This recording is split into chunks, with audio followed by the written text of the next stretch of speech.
What's going on YouTube? It's your boy Swisher coming back at you, you know what I'm saying, with another Houston, Texas talk. Shout out to my boy Ray Ray, man. He dropped a major bomb earlier, you know, that Bill O'Brien is going to be, taking over for the play calling for Houston, and it's about fucking time. About time. Um, right about now, with the way shit's going, Gossi needs to be fired. Like, I'm not sure if Norv Turner is, you know what I'm saying, if he's, I don't think he's with a team right now, but I would definitely fire Gossi and bring him in. Here's the problem with Houston. We have the weapons and tools to go up and down the field. Believe it or not, if we had some place called, for our tight ends to go down the field, CJ Fedoras can, he can win those jump ball situations going up against, linebackers and safeties. I know he can do that. But like I said, everybody's going off of, how the lack of production. These guys aren't getting targeted. I mean, true enough, in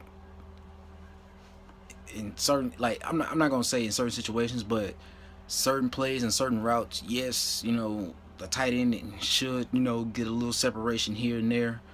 But my definition of a tight end is a guy that he can make tough catches with defenders on him, and he can go down the field vertically and beat you. I've been saying this, I don't know how long. In fact, matter of fact, let me retract that. I've been saying this for 2 years, since Jesse James has been since he got drafted by the Steelers. Houston needs to bust that trade, man. I get the fact that, you want to use CJ as a blocker and whatnot, slash, pass catching tight end, but in order to make his role exceed a little more, you need that for sure pass catching tight end. And in my personal opinion, Ryan Griffin is not that.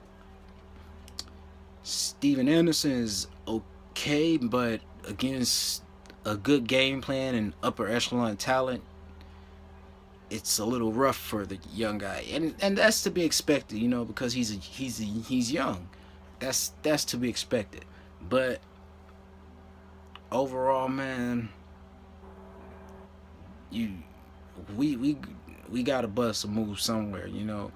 I mean, of course, everybody that I know, my boy Ray, we're all talking about O-line, but let me give y'all a real cold scenario and cold facts of what happened. We had O-line. We had one. We let two of them go. Plain and simple. That's what happened. Now, Ben Jones is justifiable. I can understand that, because you easily brought in a replacement with Nick Martin. Where I feel they fucked themselves was letting go of Brandon Brooks. If I'm Rick Smith, I'm dropping down to my hands and knees, just like how they dished out the money to pay Brock. Look, I understand that we want to put price tags on all that shit, but we gotta keep guys around that can help us win. We're having O-line troubles mainly because of Brandon Brooks. He left. I mean, any real Houston Texans fan knows that Brandon Brooks was one of the most strongest linemen that we've ever had here. And I'm going on record and saying that, yes. And we just let him walk. I don't get that.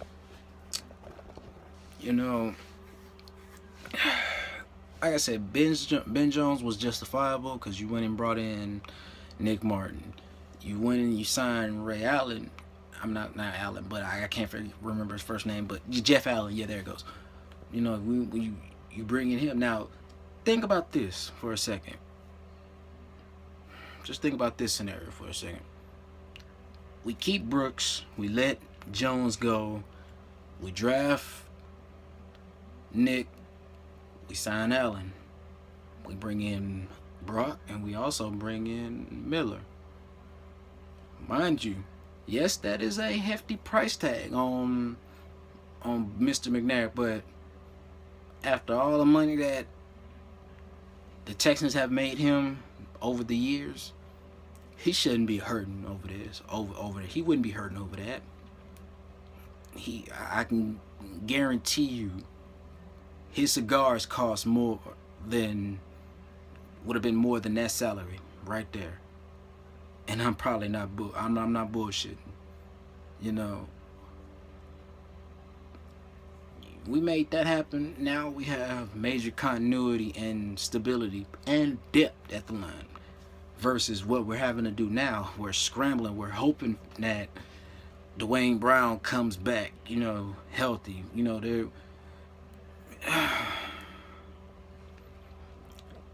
Houston is a team that likes causing problems for themselves, and I'm an avid Texans fan. I'm not gonna stop being a fan. I'm just gonna admit to what their fuck ups and what they should do to correct those fuck ups. I mean, yeah,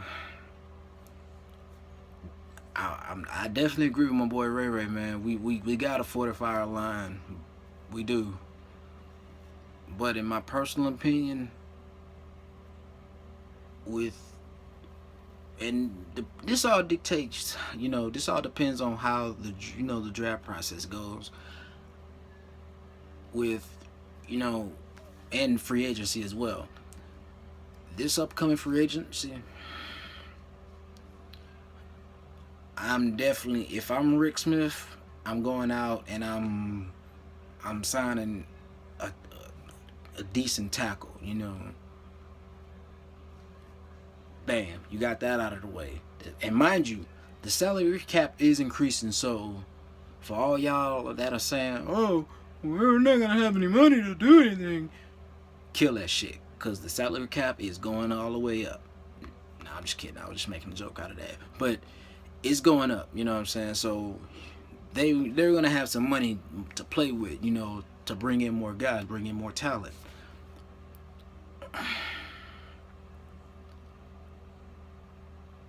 I mean, don't get me wrong, man. I understand that our offensive line has problems and whatnot, but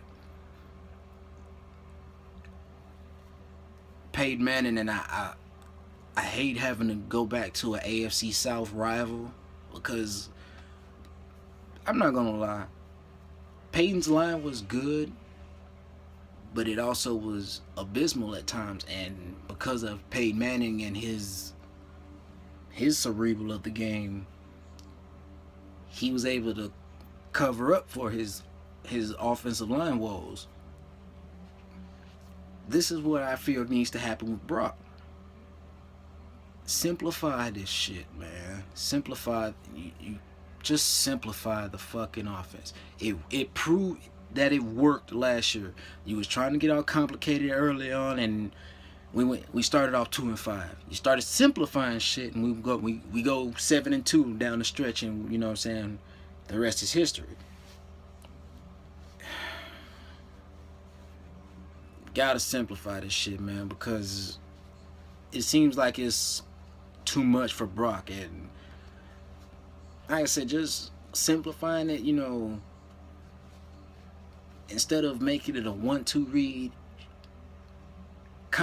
go to the combo reads. You know what I'm saying? Where you go from read, instead of making DeAndre your first target, you know, look at your tight end first. Then go to Hop. I guarantee you that's gonna, you know, that you'll find he would find a lot more production, you know, that way, because you're spreading the ball. You're not just trying to force it to Hop, trying to force it to Fuller, trying to, you know, Braxton Miller isn't gonna play this game, so you know, thank God for that, because they're not gonna, be trying to force it to him and shit. Again, man, this is supposed to be a game plan adjustment type of offense. I'm not seeing no adjustments, man. I'm not. I don't understand why Jalen Strong, and I'm still high on him because the talent is there. It's not like the talent just. It's not like he got hurt and he isn't the same player he is anymore. These guys are still there. They're not hurt. Why aren't you using them? This is what good coaches do. You get the best out of your players by using them. Not just putting them in certain packages here and there. No. You want to know why New England has so much success on offense? Everybody can do everything. Plain and simple. All of the wide receivers can go from outside to the slot. Their tight ends, and this is most important part right here. Their tight ends can go from tight ends to being flexed out wide as receivers and actually run routes. Houston isn't trying to put any emphasis on that. And you're wondering why you're not getting any production from your tight end play. Man, as usual, man, like, sub, and peace, man. I'm going on 12 minutes, so I'm gonna cut it short right here.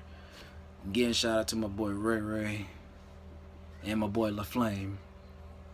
100.